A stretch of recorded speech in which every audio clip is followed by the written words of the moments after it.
the Concacaf W Championship. Match day 1 in the books for both Group A and Group B. We're so excited to have you, Jordan, with us to sort of just chat and pick your brain about what you saw, because you are a huge part of this whole process. You're calling games, you're giving your insights, you're on the broadcast here within these group stages. Well, let's start with Group A here. We've got Okay. I'd love to get your thoughts on this, because we had the United States with a 3-0 win over Haiti. We're going to be doing a preview for them against Jamaica. Just maybe some of your insights to what you saw in this first match with the United States against Haiti. I'm going to start with Haiti because I feel like this is a really young team, and it is a team who has a lot of players who played on that under-20 championship team that got to go to the World Cup. It was the first ever time that Haiti's national team has made it to a World Cup. So these young players are coming in and getting an opportunity. And you have to say, they came in and they were ready to battle. And it was a little bit of a battle. The way that they were playing, we knew it was going to be a lower block from them. But I think there's a couple teams in these first couple days that we saw that sat in a low block and sat in it pretty well and made it really difficult for opponents. And now I'm going to transition to the U.S. because that has been a difficulty for the United States. And something that they faced often is a really condensed, lower defensive structure from an opponent. And the ideas were there for me in that first game with the U.S. against Haiti. It was just too slow for the United States. Mm-hmm. It felt like, mind you, 94 degrees at kickoff. There was, I can't remember what the humidity was. We get a little bug at the beginning of the game. It was a hot game, and you could tell the game livened up a little bit once the shade came over the field in the second half. But I just felt from the United States, it was a slow start, and unfortunate because the last time they were in an international tournament, it was a slow start as well. So I think with all these new changes, we're seeing little glimpses of what it could be, but the energy and the drive to get after this Haitian side right away, I didn't feel like was really there. Yeah. It's so, I love that you brought that up, because it's an important point to bring up and mention. This is, it's because it's a storyline that's almost been following this team since a year ago. Like you mentioned, it's just like this, the knowledge that this team has, that they know that there's probably going to be moments where they go up against opposition and they're going to be facing those low blocks. And where we've noticed with this team under Andonovski that it's taken them a little while to sort of unlock those things, and here they are in another big tournament with World Cup qualifiers on the line. We're still starting to see that, and that's a focus on the United States women's national team. I don't want that to be something. I'm with you. Like, I love that you started with your takes on Haiti, because that also speaks to Haiti and their game plan that we saw within this game. I mean, the fact that that's their Lisa's dark horse in this tournament. One of the things that I love about this team is the fact that they're able to make their in-game adjustments and just look kind of seamlessly, just kind of flawlessly get into that. We saw them change formations about 2 or 3 times within this game. It was very, very, very impressive. So I'm eager to see if they end up sort of proving Lisa right in this one and end up sort of shocking some more along the way. Yeah. They're fearless when they play, and that's what makes them so dangerous, because in a quick counterattack, they're going to stretch their opponent that they're playing against. We saw that happen to the United States. They put pressure on Becky Sauerbrunn, Alana Cook in the back line and stretched them, got in behind. And Casey Murphy, goalkeeper for the U.S., was put under stress because of that. And that's what Haiti can do. I was really impressed with Haiti, but I knew that that's what we were going to get from them. But I think that there could be a little bit more risk from the United States, because they do look at their back line and look at their goalkeeper. Yeah. I know Casey Murphy got the start in this one, but all 3 of the goalkeepers that are on this roster should make big saves. That's what they have done week in and week out in NWSL.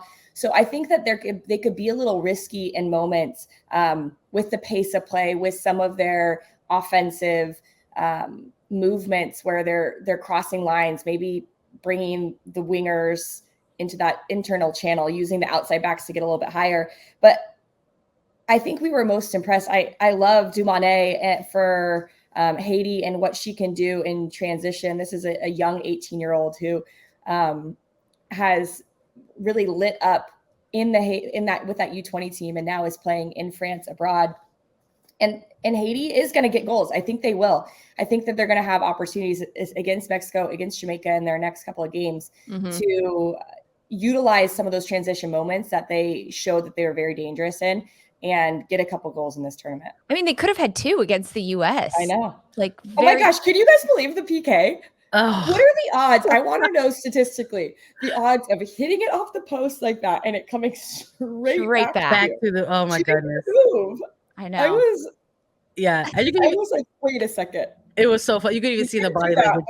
In the body language too, she was like, are you serious?" Like, it was kind of like, really, like, I can't. I'm not allowed to play first this. Half for her, because the red card getting called back, it was like, that was a lot to handle.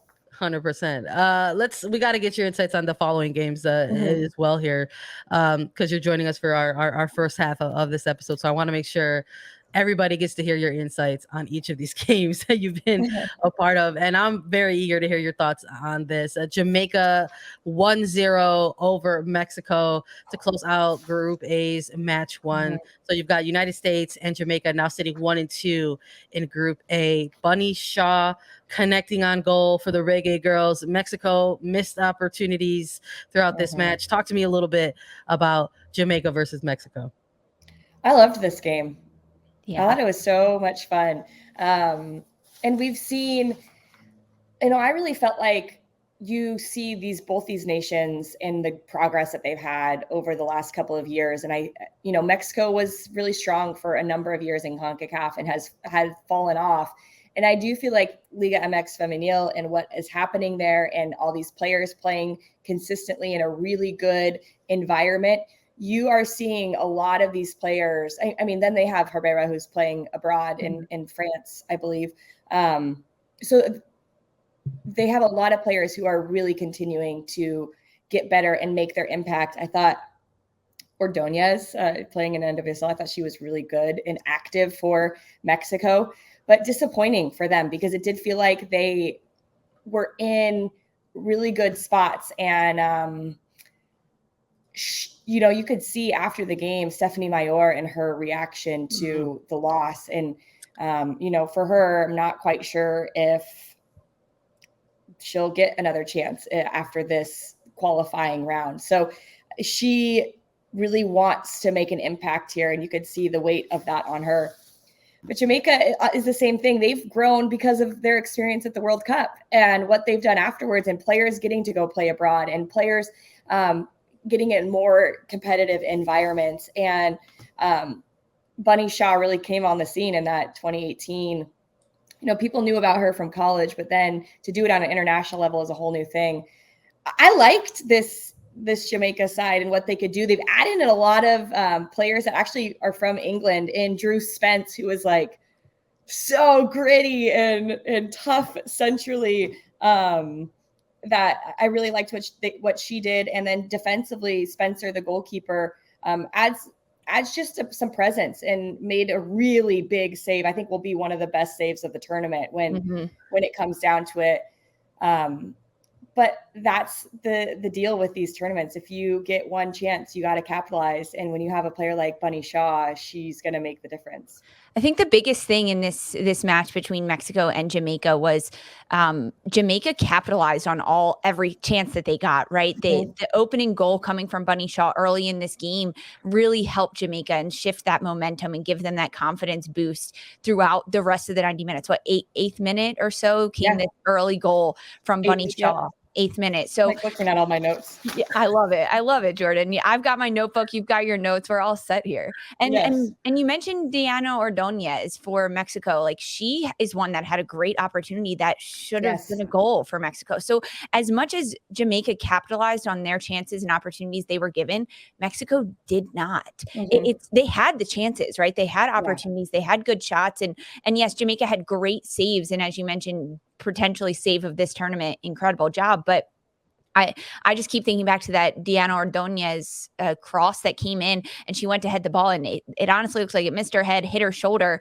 As I'm watching this game live, I was like, wait, how did that not go in? Is there like a force field? Like visually, it didn't make any sense. So it comes down to those little tiny details, and Mexico really couldn't capitalize on those opportunities. Sandra, I want to know your thoughts. Yeah, come on, Sandra.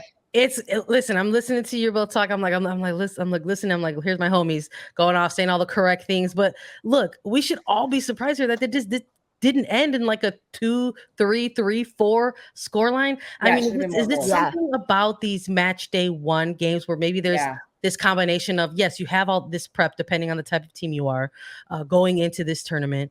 And you have this moment where it's the first game of the group stage. Maybe you're still ironing out some things or getting your bubble guts in order, before you're stepping out on the pitch, because we saw some things from both of these sides where I'm sorry, but I there was a moment in time where I was thinking that this was going to be a bit of a blowout game, like no defense, all vibes, like we're going to see some goals here, and it ends up closing out in a 1-0 scoreline. For me, very early on, the first thing I was looking at with Mexico here was absolutely their body language, how they were, sort of interacting with each other on the pitch. And I got to say, in the opening 5 minutes, I did not like what I saw, even from the sideline as well. I thought there was some apprehension from the coaching staff. I think there was some doubt, quite frankly, in the plan that they brought to Jamaica as well. I mean, and we see now there was sort of lack of tactics, quite frankly, within this. I think when we're also taking it off of the pitch and going towards the sideline